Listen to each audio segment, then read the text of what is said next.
Real മാഡ്രിഡും Bayern മ്യൂണിച്ചും തമ്മിലുള്ള match 2-2 അവസാനിക്കുമ്പോഴത്തേനും നിങ്ങൾ ആരെങ്കിലും ഒരു ഫുട്ബോൾ ഫാൻസ് ആരെങ്കിലും വിശ്വസിക്കുന്നുണ്ടോ ഇനിയിപ്പോൾ ബേർണബേയിൽ പോയിട്ട് ബയൺ മ്യൂണിച്ച് ഇവരെ തോപ്പിച്ച് ഫൈനലിൽ എത്തുമെന്ന് ആരെങ്കിലും കരുതുന്നുണ്ടോ? എനിക്ക് വലിയ പ്രതീക്ഷയൊന്നുമില്ല. ഇന്നത്തെ മാച്ച് നിങ്ങൾ നോക്കൂ. ഇന്നത്തെ മാച്ച് ശരിക്കും രണ്ട് കോച്ചസ് ആഞ്ചലോട്ടി ആണെങ്കിലും തോമസ് തുക്കലാണെങ്കിലും രണ്ട് പേരും പൊസഷൻ ഇഷ്ടപ്പെടാത്ത, പാറ്റേൺ ഓഫ് പ്ലേക്കൊന്നും അത്ര ഇമ്പോർട്ടൻസ് കൊടുക്കാത്ത, മൊമെൻറ്റ്സിൽ ഗെയിം വിൻ ചെയ്യാൻ നോക്കുന്ന രണ്ട് മാനേജേഴ്സിൻ്റെ ടീമാണ്. അപ്പോൾ അങ്ങനത്തെ രണ്ട് ടീമുകൾ തമ്മിൽ മത്സരിക്കുമ്പോഴത്തേനും നമ്മൾ മനസ്സിലാക്കേണ്ട കാര്യം എന്ന് വെച്ചാൽ ഏറ്റവും ക്ലിനിക്കലായിട്ടുള്ള ടീം ഏതാണോ അവരായിരിക്കും ജയിക്കാൻ വേണ്ടി പോകുന്നത്. അതിൽ നമുക്ക് യാതൊരു തർക്കവും ഇല്ല.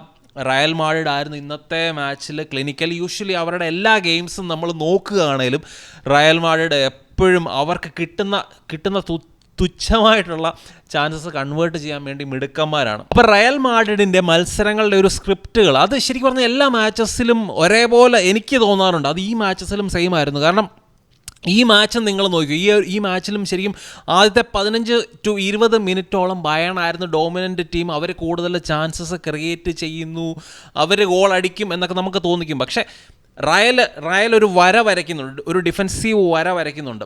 അതിനപ്പുറത്തേക്ക് മര്യാദയ്ക്ക് ഇവർക്കൊരു പെനട്രേഷൻ അത് നടക്കില്ല.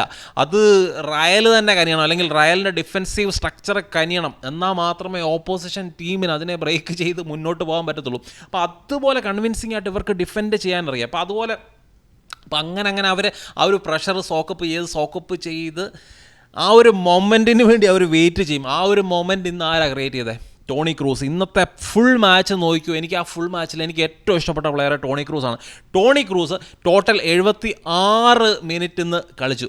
76 മിനിറ്റിൽ ടോണി ക്രൂസ് 3 ചാൻസസ് ക്രിയേറ്റ് ചെയ്തു, 1 അസിസ്റ്റ്, അതുപോലെ 4 ഇൻ്റർസെപ്ഷൻ, 7 റിക്കവറീസ്. അപ്പം ഇതുപോലെ മാച്ചിൽ ഭയങ്കരമായിട്ട് ഇൻവോൾവ് നമ്മൾ അങ്ങനത്തെ ഒരു പ്ലെയറിനെ എനിക്ക് റയൽ മാഡ്രിഡിൽ എനിക്ക് ഈവൻ വിനീഷ്യസിനേക്കാളും എനിക്ക് ഇഷ്ടപ്പെട്ടത് ഇന്ന് ക്രൂസിൻ്റെ ഗെയിമാണ്. ഇപ്പോൾ ക്രൂസ് ഈ ഒരു ടീമിൽ നിന്ന്, ഈ ഒരു റയൽ മാഡ്രിഡിൻ്റെ ടീമിൽ നിന്ന് പോകുമ്പോഴായിരിക്കും റയൽ ഏറ്റവും സ്ട്രഗിൾ ചെയ്യാൻ പോകുന്നത്. അല്ലെങ്കിൽ ക്രൂസിനെ പോണക്കത്തെ ഒരു പ്ലെയർ റയൽ മാഡ്രിഡിലുണ്ടെന്ന് എനിക്ക് തോന്നുന്നില്ല. അതുപോലെ എന്താ പറയുന്നത്, ഓൺ ദ ബോൾ അത്രയ്ക്കും ബെറ്റർ, അതുപോലെ തന്നെ ഫോർവേഡ് പാസ് കൊടുക്കുന്ന കാര്യത്തിൽ അത്രയ്ക്കും വിഷണറി ആയിട്ടുള്ള ഒരു പ്ലെയർ റയലിലില്ല.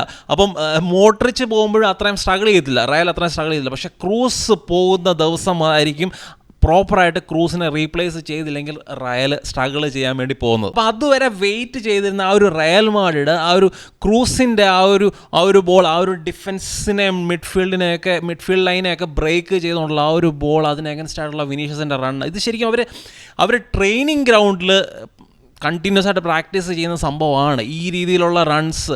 കാരണം ക്രൂസും അതുപോലെ തന്നെ അവരുടെ ഫോർവേഡ്സും തമ്മിലുള്ള കണക്ഷൻ എന്ന് പറയുന്നത് ഒരു രക്ഷയില്ല. കാരണം ആ ഒരു കോർഡിനേഷനാണ് അവരെ പല സമയത്തും ഗോളുകൾ സ്കോർ ചെയ്യാൻ വേണ്ടി സഹായിക്കുന്നത്. ആ ഒരു കോർഡിനേഷനാണ് ഈ ഒരു ഫോർവേഡ്സും അതുപോലെ തന്നെ ഏറ്റവും ഡീപ്പർ ലൈയിങ് മിഡ്ഫീൽഡറായിട്ടുള്ള ക്രൂസും തമ്മിലുള്ള ആ ഒരു കണക്ഷൻ. അപ്പോൾ ഈ ഒരു ഗോൾ വീണ് കഴിഞ്ഞപ്പോൾ ശരിക്കും പറഞ്ഞാൽ റയൽ കുറച്ചുകൂടെ പൊസിഷൻ ഹോൾഡ് ചെയ്ത് ഗെയിമിൻ്റെ ടെമ്പോയൊക്കെ സ്ലോ ഡൗൺ ചെയ്ത് കുറച്ചുകൂടി ഒരു കൺട്രോൾ ഗെയിമിൽ കൊണ്ടുവരാൻ വേണ്ടി ശ്രമിച്ചു. അങ്ങനെ ആ ഒരു ഫസ്റ്റ് ഹാഫ് അവസാനിക്കുന്നു. അപ്പോൾ ഫസ്റ്റ് ഹാഫ് കഴിയുമ്പോഴത്തേനും ഞാൻ ബയൻ്റെ ഭാഗത്തു നിന്നൊരു സബ്സ്റ്റിറ്റ്യൂഷൻ എക്സ്പെക്ട് ചെയ്ത് മുള്ളറിനെ മാറ്റിയിട്ട് ഒരു അറ്റാക്കിംഗ് സബ്സ്റ്റിറ്റ്യൂഷനാണ് ഞാൻ എക്സ്പെക്ട് ചെയ്തത്. പക്ഷേ തോമസ് തുക്കൽ മിഡ്ഫീൽഡർ ഗോററ്റ്സ്കായ, മരിഡ്, ഗൊറേറോയൊക്കെ കൊണ്ടുവരുന്നുണ്ട്.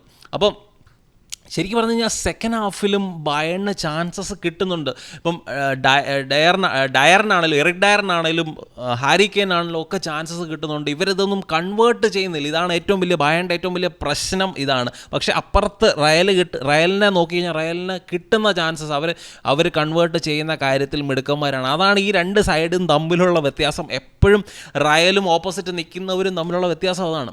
ഇപ്പോൾ ഇവർ വളരെ ചുരുക്കം ചാൻസസ് ആയിരിക്കും റയൽ ക്രിയേറ്റ് ചെയ്യുന്നത്, പക്ഷെ അത് സ്കോർ ചെയ്യുക എന്നുള്ളതാണ് ഇവരുടെ ഒരു വിജയം. അപ്പോൾ ബയൻ്റെ ഗോൾ നമ്മൾ നോക്കിയാലും ലീറോയ് സാനയുടെ ഇൻഡിവിജ്വൽ ബ്രില്യൻസിൽ പുള്ളി ഒരു ഗോൾ സ്കോർ ചെയ്തു. അത് കഴിഞ്ഞിട്ട് മൂസിയാലയുടെ ആ ഒരു മൂവ്മെൻറ്റ്, ആ ഒരു ഇൻസൈഡ് ദ ബോക്സിൽ മൂസിയാലയെ ഫൗൾ ചെയ്ത് കിട്ടുന്ന ആ ഒരു പെനാൽറ്റി, അത് കെയ്ൻ സ്കോർ ചെയ്യുന്നു. 2-1 ഇവർ മുന്നിൽ വരുന്നു. എന്നാലും റയലിൻ്റെ ഗെയിം ആയതുകൊണ്ട് ഒരു മനുഷ്യൻ പോലും വിചാരിക്കത്തില്ല റയൽ തിരിച്ച് വരത്തില്ല എന്ന്, ആരും വിചാരിക്കത്തില്ല. അതേപോലെ തന്നെ റയൽ തിരിച്ച് വന്നു.